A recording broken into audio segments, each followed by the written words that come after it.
12 দফা দাবিতে সোমবার দক্ষিণ ত্রিপুরার সাবরুমে সিআইটিইউ, এআইকেএস, জিএমপি ও কেএমইউ এর যৌথ উদ্যোগে জেলভরো আন্দোলন অনুষ্ঠিত হয়। শ্রমকোড বাতিল, 200 দিনের কাজ ও 600 টাকা মজুরি, কৃষিপণ্যের লাভজনক মূল্য, বিদ্যুতের মাশুল কমানো এবং নিত্যপ্রয়োজনীয় দ্রব্যের দাম কমানো সহ বিভিন্ন দাবি জানানো হয়। মিছিল পুলিশের ব্যারিকেড অতিক্রম করে এগোলে আন্দোলনকারীদের আটক করা হয়। আয়োজকদের দাবি, এদিন মোট 972 জনকে গ্রেপ্তার করা হয়েছে। কর্মসূচিতে বিভিন্ন বামপন্থী সংগঠনের নেতৃবৃন্দ উপস্থিত ছিলেন। ভানুচন্দ্রের রিপোর্ট, আসাম প্রাইম নেটওয়ার্ক।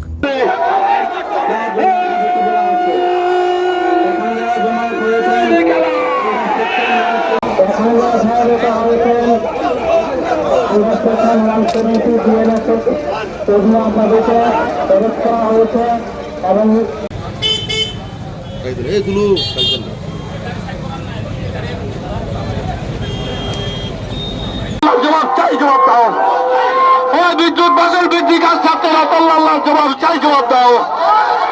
বিদ্যুৎ বাজার বৃদ্ধি কাজ ছাত্র রতল্লাহ জবাব চাই, জবাব দাও।